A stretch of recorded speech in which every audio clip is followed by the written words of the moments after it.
Welcome back, everyone. Great to have you here today on episode 2216 of the Cabral Concept. All links today will be at stephencabral.com/2216, and we are going to be going over the brain fog and gut bacteria connection. This is extremely important because there's some really great science out there, and then there's also some misinterpreted science that I want to go over with you here today. So we're going to start off by simply saying, what is brain fog for those people that don't know? Brain fog is honestly debilitating, and if you've never experienced it before, I applaud you, and I think that you are very, very fortunate, because for those people that have dealt with it before, they basically feel like a walking zombie, that they can't think clearly. It's not the same as just forgetting your keys or not remembering where you parked. That's not brain fog necessarily. Brain fog is literally feel like you're thinking in slow motion, that you're in a bit of a haze, and it oftentimes correlates and corresponds with lower energy overall. So brain fog is like living in a fog. That's what it feels like. It just takes you a while to process what you're reading, what someone's saying to you. You feel groggy overall, and it oftentimes correlates or again corresponds with other conditions such as low mood, low energy, low libido, low drive, low ambition, like all of those things. They kind of all go together. And that's because brain fog has a root cause. Lo and behold, look at that. Brain fog, just like everything else, has a root cause. So just because, again, your medical doctor tells you that there's no understanding of it, that there's no root cause, and there's nothing they can do, well, there is. Everything has a root cause. The root cause that I've seen in my practice, 25 years now, well over 250,000 client appointments that we've seen in my team, is that brain fog most usually occurs with a few different specific imbalances. And I want to give you those here today, but then I also want to share with you why there was a new study linking probiotics to potentially causing brain fog in some people. So what happens is many people are suffering from inflammatory-based imbalances, okay? So that inflammation can also cause brain fog as well. But as you know, if you've been listening to this show for a while, inflammation is not the root cause of any disease. It is a causal factor in the dis-ease, but inflammation has a root cause. So what might be the root cause of the inflammation? Well, for many people, it's a lack of cortisol production. So they wake up in the morning, and if they've ever run a stress hormones, mood, and metabolism test, you can find that lab at stephencabral.com/labs. You can run it right at home. And if your cortisol is below a 6, most people are going to feel like they haven't woken up, that they're going to feel groggy, that they're going to feel low energy, low mood, all the lows. And that's because literally they haven't. The way that you wake up is by producing more cortisol, especially between the hours of 6 and 8 a.m. Really important. So cortisol is one factor. The other factor is thyroid. Just like cortisol is produced at a peak between 6 and 8 a.m., kind of tells you maybe when your wake should be, thyroid begins to get produced at its peak around 3 to 4 a.m. And that is because then it affects cortisol. They work hand in hand. Thyroid and cortisol are basically siblings. I mean, they're related. Sometimes they get in arguments. Sometimes they get in fights. Cortisol usually wins. When cortisol wins, what happens? It begins to slow thyroid. I have many podcasts on that as well. But thyroid, if people have low thyroid, and again, we're talking a TSH above a 2.5. If you have low thyroid or usable thyroid, which is typically T3, free T3, you're going to have poor circulation. You're going to have poor blood flow, so to the hands, feet, the extremities, that include feet, that includes the brain as well, and lower metabolic rate, and that will absolutely affect brain fog too. Another one that goes along with both of these hormones is neurotransmitters. Norepinephrine, that you could consider a stress hormone, is a neurotransmitter, and that is what gets us into fight or flight. Now, again, fight or flight it can go too far, but the sympathetic nervous system needs norepinephrine. And that, again, gets us woken up for the day, right? We're ready to start our day. Norepinephrine has a big part of that. So does dopamine. So what we want to look at, are any of these off? And so you can test those. Again, a stress hormones, mood and metabolism test. And if those look good, then you want to test your neurotransmitters as well. The excitatory neurotransmitters, you don't want to overdo them, or they shouldn't be imbalanced as well, but you want to have enough dopamine and norepinephrine. Really, really important. And then the balancing ones are the GABA and serotonin. There are others as well, but those are the main four that we look at. And after this, if all of those are good, another thing that could cause brain fog are food sensitivities. So food sensitivities is a big one. If you eat a food and it causes a histamine production or cytokine production in any way, that can cause inflammation, and that can absolutely lead to brain fog. So if your brain fog comes within an hour or so of eating a meal, it was probably the food at that meal. That's a definite possibility. Now, if it comes the next day after food sensitivity, we call that an IgG food sensitivity. And you can test those levels, again, at stephencabral.com/labs, and just look for the food sensitivity test. You don't need to run them through my practice, but you can at least know what those labs are, and then you can work with your local naturopathic doctor or integrative health practitioner. Okay, there's other possibilities for brain fog, right? Heavy metals, viral load, anything that causes inflammation of the body. All right, so there's other reasons. Overtraining if you over-exercise, the next day you might have brain fog. So there's always inflammation, right? What caused it? That's what we have to find. But there's another big one that we see in our practice, because hormones might be okay, cortisol, neurotransmitters might all be okay. What we find, though, are people with yeast overgrowth or bacterial overgrowth, sometimes called SIBO, small intestinal bacterial overgrowth, often have brain fog. Now, they typically then have sometimes rosacea or skin rashes or low thyroid, other issues too, but it can stem from the gut.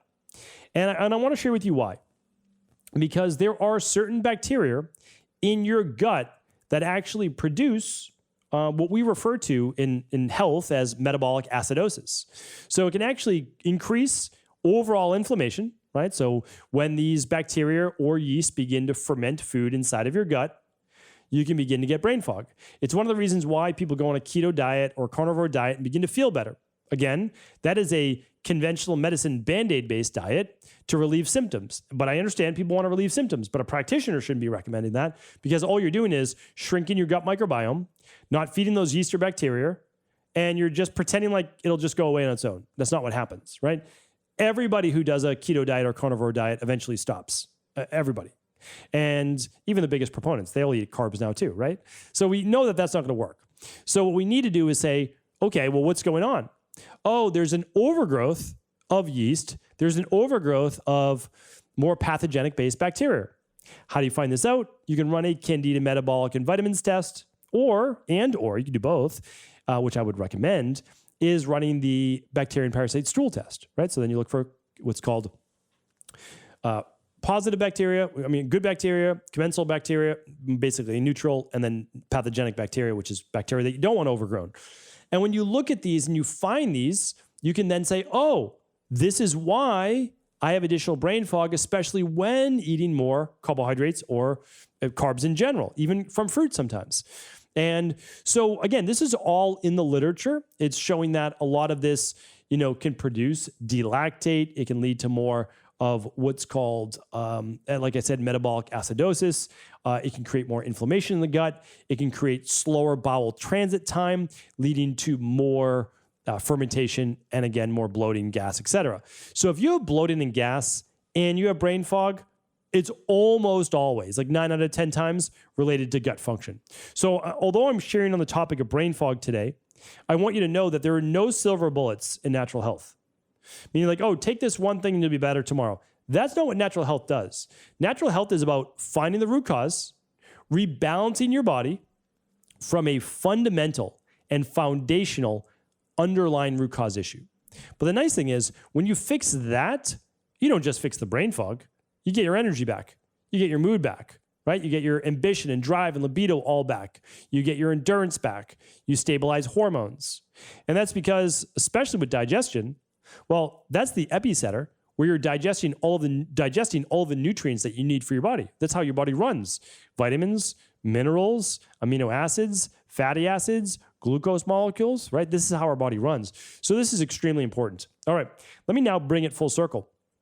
So if we know that if the gut is imbalanced, it can cause brain fog, and we know that probiotics can help to rebalance the gut, what went wrong? Well, I'm going to show you what went wrong in this study. So this study, and I'm going to link it up for you as well, because again, I want to just show both sides to this. So this is called brain fogginess, gas, and bloating, a link between SIBO, probiotics, and metabolic acidosis. Clinical and translational gastroenterology, and again, I'll link all that up. So basically, it was saying that brain fog is caused by probiotics, and that probiotics can cause small intestinal bacterial overgrowth, which, by the way, is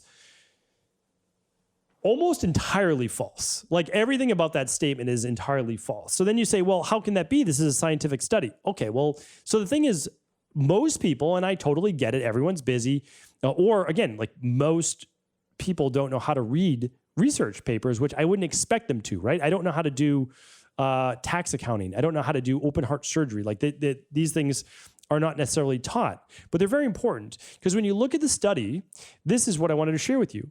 So we had people using yogurt daily or cultured yogurt daily.